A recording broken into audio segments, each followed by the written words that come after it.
Bonjour à tous, c'est Gladys Astiti pour une nouvelle vidéo. Alors aujourd'hui la vidéo du jour, de quoi va-t-elle parler? Elle va parler des challenges. Donc nous allons parler de 3 challenges. Mais attention, ce ne sont pas des challenges basiques. Ce ne sont pas des challenges classiques, ce sont des challenges euh, dangereux. Dangereux qui peuvent mener à la mort la plupart du temps. Alors, je préviens, bien évidemment, comme à chaque fois que je fais des vidéos comme ça, ce ne sont pas des challenges à reproduire. C'est vraiment pas quelque chose à reproduire, surtout que la plupart des jeunes font ce genre de challenge dans le but de gagner un truc de popularité ou de montrer, ouais, moi je suis très cool. Vous serez pas plus cool parce que vous faites des challenges, surtout des challenges aussi bêtes. Alors, non, vous ne serez pas plus cool en faisant ce genre de challenge. Des fois, il faut être intelligent, vraiment intelligent, et se dire que ce genre de challenge, c'est stupide et que ça sert à rien. À rien du tout. Et que ça peut des fois donner des résultats catastrophiques. Alors, ne pas reproduire les challenges dont nous allons parler. Donc, le premier challenge est un challenge qui date de quelques années. On n'en parle plus trop maintenant, mais à une certaine époque, ça faisait un tabac. C'était le challenge du foulard. À quoi consistait le challenge du foulard? Le challenge du foulard était assez simple. Ça voulait dire que ça consistait à retenir sa respiration le plus longtemps possible. Et ça pouvait être fait par le biais d'un foulard qu'on mettait autour du cou, et il y avait quelqu'un derrière qui tirait sur le foulard. Ou bien on se mettait allongé par terre et il y avait quelqu'un qui se mettait à genoux sur nous et qui appuyait ses genoux au niveau de la cage thoracique pour justement stopper la respiration. Et le but, c'était de tenir le plus longtemps sans respirer. Et c'est vraiment un challenge stupide. Franchement, un challenge stupide. Maintenir sa respiration le plus longtemps, c'est bête. Encore faire ça quand tu vas à la piscine, tu te mets sous l'eau, tu fais de l'apnée. Ok, là, c'est bon enfant. Mais sérieux, là. Maintenir sa respiration le plus longtemps possible. Alors, bien évidemment, vous imaginez que ce genre de challenge, ça a provoqué des hospitalisations et la mort la plupart du temps.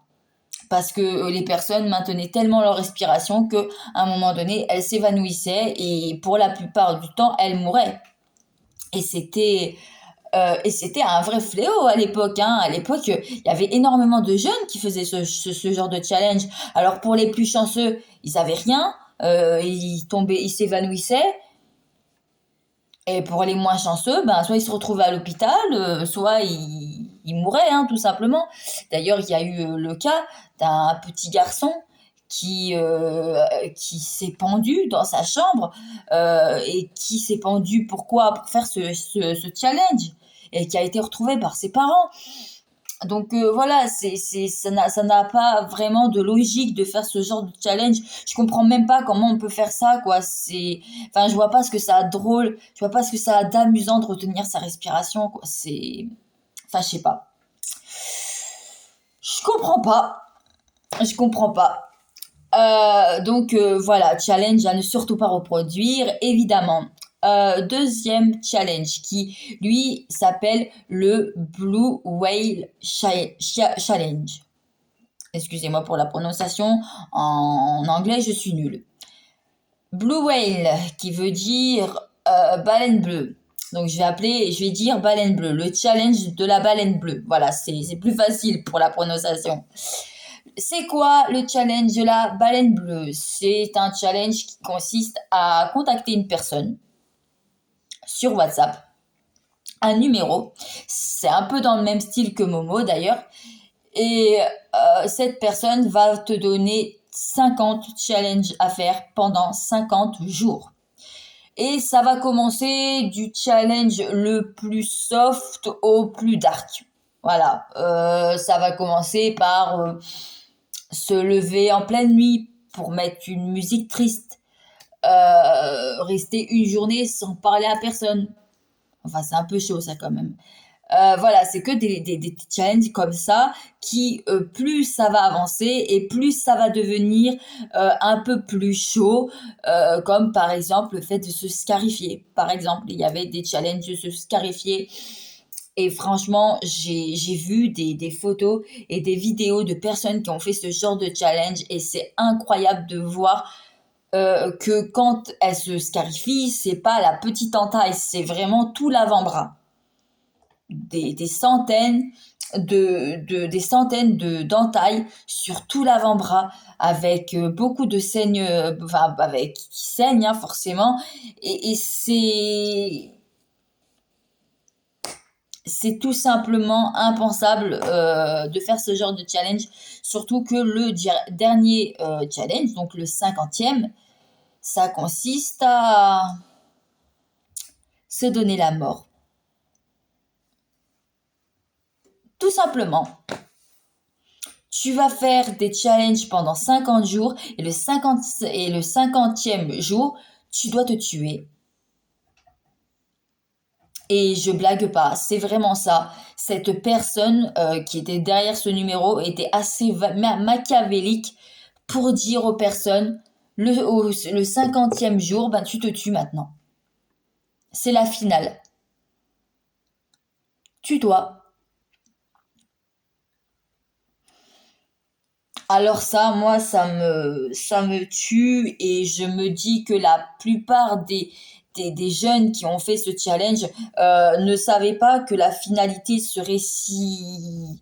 Enfin, qu'il y aurait ce genre de finalité, hein, parce que franchement, on peut pas s'imaginer qu'à la fin d'un challenge, on va te demander ça, surtout que les jeunes faisaient ça encore une fois par histoire de popularité, histoire de se faire connaître, de se faire mousser ou de dire je suis le plus fort. Et je le répète, c'est pas parce que vous faites un challenge que vous allez être le plus fort. C'est pas un bon plan, vraiment, parce que ça n'apporte rien. Ça n'apporte rien du tout, à part la mort. Ça apporte rien ce genre de challenge et en plus les personnes qui faisaient ce challenge ne pouvaient pas arrêter. Enfin, si elles arrêtaient le jeu en cours de route, la personne qui était derrière ce numéro les menaçait de partager leurs informations personnelles, leur adresse, enfin vraiment quelque chose de chaud quoi. Et les challenges, ils étaient vraiment terribles. Hein, comme il y avait le challenge, un des challenges, c'est de marcher sur un muret qui est face au vide. Voilà quoi, hein, vraiment des challenges qu'on peut pas dire qu'ils sont très sympas. Hein. Donc voilà. Et malheureusement, ce challenge a causé des suicides, hein, forcément, parce que ben, les personnes enfin, faisaient ce challenge, se suicidaient.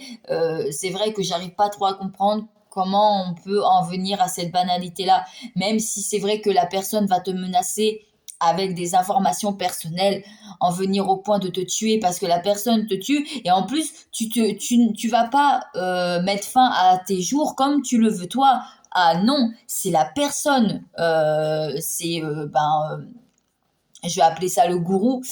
C'est le gourou qui gère le challenge qui va te dire comment te suicider.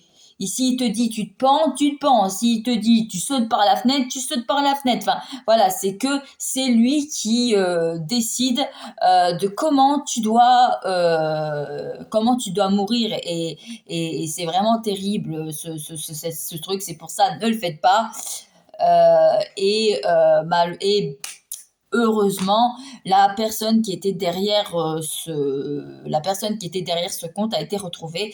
C'était un jeune, hein, c'était un jeune qui avait 30 ans, je crois. Et il a justifié de faire ce challenge pour débarrasser le monde des personnes néfastes. Alors, Il y a mieux comme motivation, je trouve. Et puis même, il y a pas d'excuse à un moment donné quand tu as poussé plusieurs jeunes à la mort. Il y a aucune excuse qui va excuser ce genre d'action. Enfin, voilà, il y a pas d'excuse là-dessus. Il y en a aucune, c'est mort. Il y en a aucune. Donc voilà. Et maintenant, nous allons passer au troisième challenge qui, lui, on a nommé ça le challenge du paranormal. Et ce challenge s'appelle le Red Door, Yellow Door. Alors, à quoi consiste ce challenge? Il a fait un tabac sur TikTok. D'ailleurs, c'était il n'y a pas si longtemps, hein, c'était il y a 1 an ou 2 ans. C'est un challenge qui consiste donc il faut le faire à deux. Vous le faites à deux.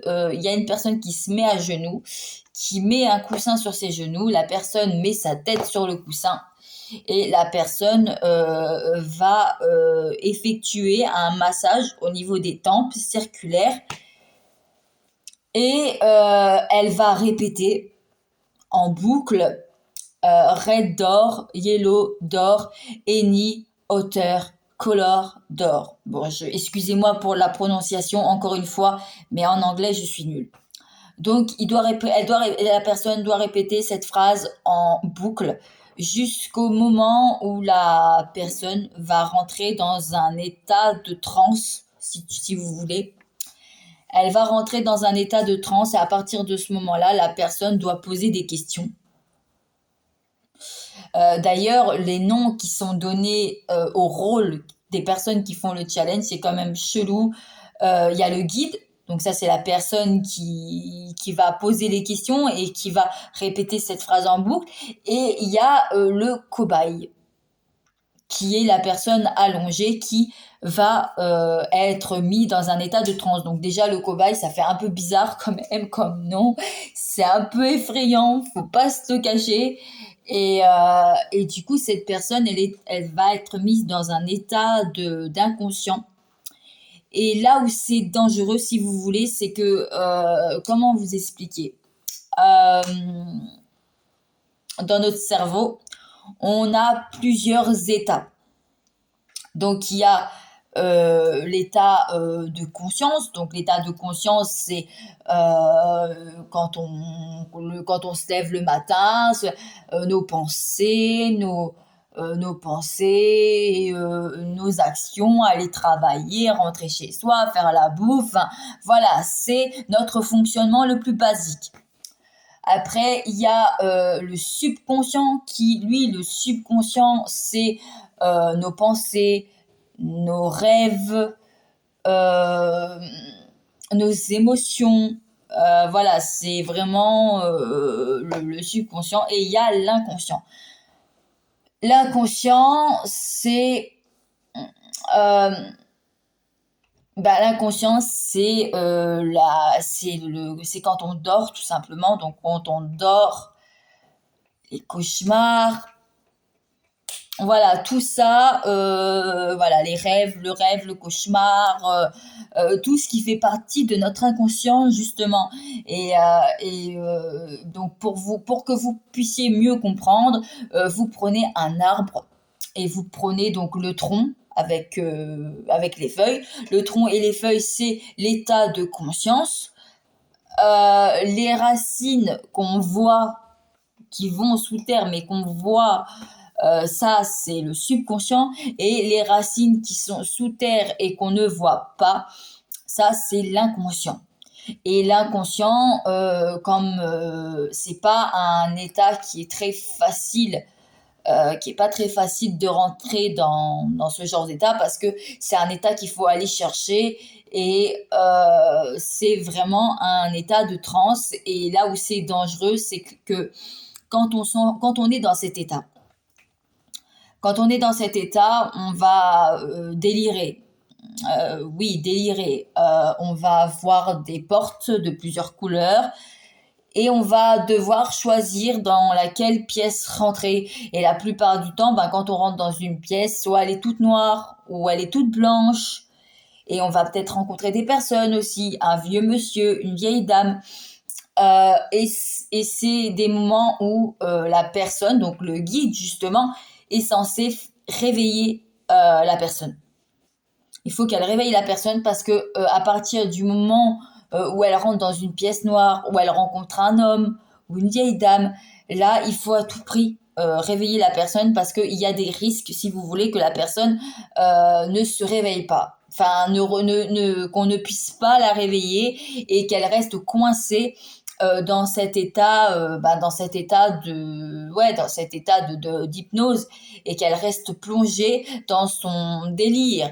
Et la plupart du temps, c'est pas une pièce rose avec des licornes partout. Non, c'est vraiment des choses dark. Comme je vous ai dit, une vieille dame, un homme tout noir.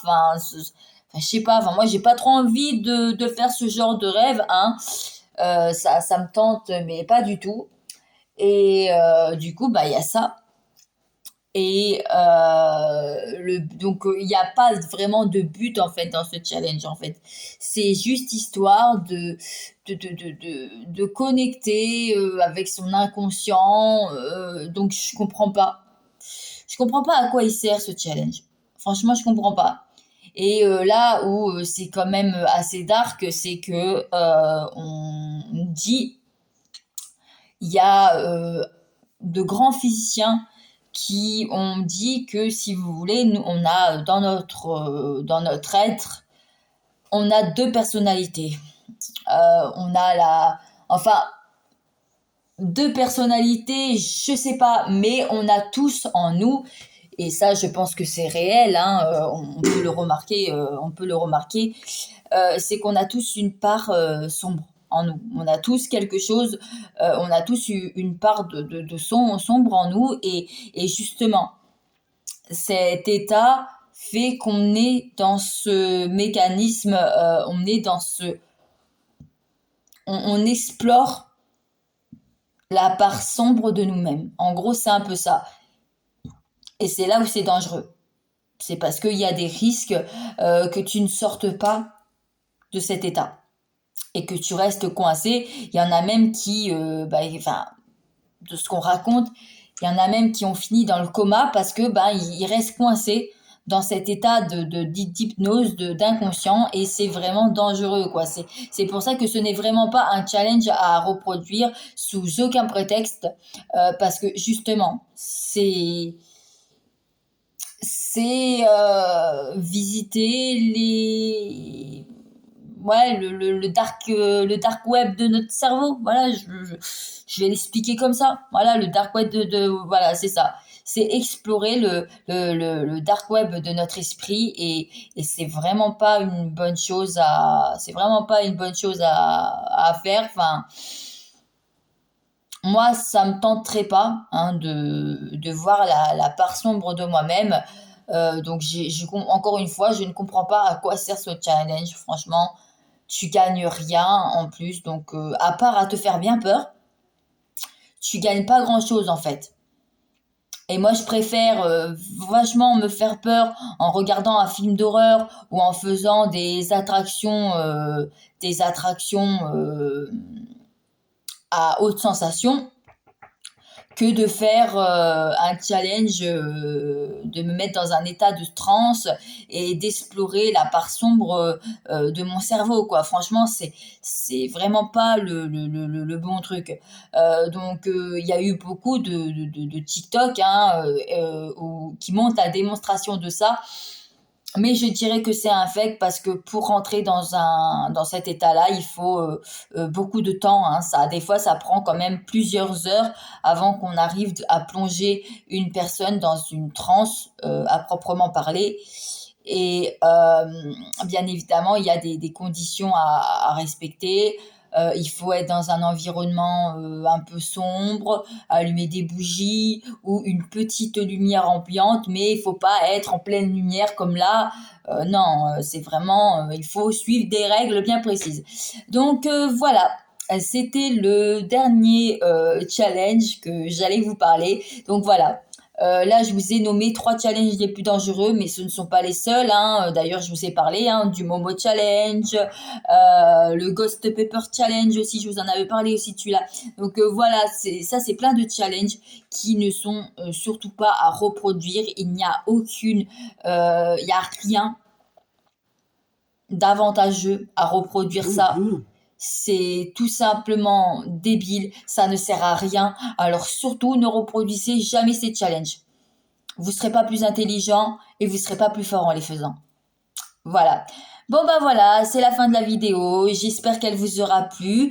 Et bien évidemment, je vous dis à très bientôt pour une nouvelle vidéo. Au revoir.